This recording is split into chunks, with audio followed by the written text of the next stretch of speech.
क्या हुआ जब अचानक से वृंदावन के यमुना नदी में दौड़ने लगी 13 साल की यह लड़की।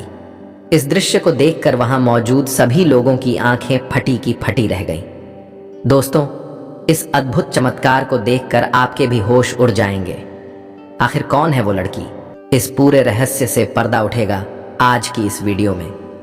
वीडियो में आगे बढ़ने से पहले भगवान श्री कृष्ण के सच्चे भक्त कमेंट बॉक्स में राधे कृष्ण अवश्य लिखें और इस चैनल को सब्सक्राइब करना बिल्कुल ना भूलें। दोस्तों, कहते हैं यदि एक बार भगवान श्री कृष्ण और राधा रानी की कृपा किसी पर हो जाए तो वो आंधी तूफान तो क्या भवसागर को भी पार कर जाते हैं। बड़े बड़े काम जो पैसे से नहीं होते वो केवल बांके बिहारी जी के नाम लेने से चुटकियों में हो जाते हैं। आज हम आपको 13 साल की एक छोटी सी लड़की के बारे में बताने जा रहे हैं जो बांके बिहारी जी की बहुत बड़ी भक्त है। वो श्री कृष्ण का नाम लेते हुए यमुना नदी को दौड़कर पार कर गई। जी हाँ दोस्तों, आपने बिल्कुल सही सुना। ये नन्ही सी बच्ची नदी में चल रही थी। जिस किसी ने भी इस दृश्य को देखा वो हैरान रह गया। जो काम 20 साल से तपस्या में लीन बड़े बड़े साधु नहीं कर पाए वो मात्र 13 साल की नन्ही भक्त ने कर दिया। आगे आपको इस वीडियो में पूरी जानकारी देंगे, बस इस वीडियो को अंत तक देखें। वृंदावन से कुछ दूरी पर एक बाल मुकुंद जी महाराज की कुटिया थी। बाबा अपने सरल स्वभाव के कारण अत्यंत ही लोकप्रिय थे और उन बाबा को एक दूसरे गांव यमुना के उस पार से शारदा नाम की लड़की रोज दूध बेचने आया करती थी। सबसे पहले वह बाबा बाल मुकुंद जी महाराज को दूध पहुंचाती थी।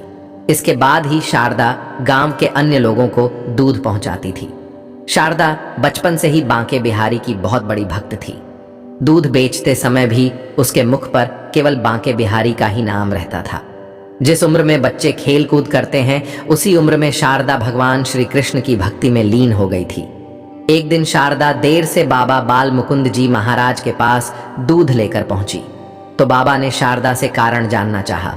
तो शारदा बोलती है, बाबा आज यमुना नदी पार करने के लिए मुझे नाव मिलने में देरी हो गई, इसलिए आज मुझे आने में देरी हो गई। बाबा बाल मुकुंद जी बोले, बेटी लोग तो भगवान का नाम लेकर भवसागर को पार कर लेते हैं, तू एक नदी पार नहीं कर सकती शारदा। पर बाबा बाल मुकुंद जी महाराज की इस बात का इतना गहरा प्रभाव पड़ा कि अगले ही दिन सुबह सुबह शारदा बाबा के द्वार पर दूध लेकर पहुंच गई। बाबा ने पूछा, बेटी आज तू इतनी जल्दी कैसे आ गई? शारदा बोली, आपने ही तो भगवत नाम का सहारा सुझाया था, आज उन्हीं का नाम लेकर नदी पार कर गई। अब मुझे नाव का सहारा लेने की पूरे जीवन भर कोई जरूरत नहीं पड़ेगी। बाबा बाल मुकुंद जी ने भगवत नाम का उपदेश दिया तो था, परंतु उन्हें स्वयं भी इतने बड़े प्रभाव का ज्ञान नहीं था। उन्हें लगा कि शारदा उनसे झूठ बोल रही है। जब बाबा प्रमाण लेने के लिए शारदा को यमुना नदी के किनारे लेकर पहुंचे तो इस दृश्य को देखकर उनकी आंखें आश्चर्य से फटी की फटी रह गईं। शारदा बांके बिहारी का नाम लेते हुए सहजता से नदी पार कर रही थी। बाबा ने शारदा को प्रणाम करते हुए कहा, देवी आज से तू ही मेरी गुरु है। मैंने तो जीवन भर भगवान का नाम लेने का उपदेश ही दिया, पर तूने तो भगवान को अपना करके दिखा दिया। दोस्तों, निष्पाप हृदय वाले सच्चे मन से भगवान को पुकारते हैं तो वो भी उनके सहारे के लिए उपस्थित हो ही जाते हैं। उम्मीद करते हैं आपको हमारी यह वीडियो बहुत पसंद आई होगी। यदि आपको यह वीडियो अच्छी लगी हो तो ज़रूर लाइक करें, कमेंट करें और ज़्यादा से ज़्यादा शेयर करें। जय श्री राधे कृष्ण।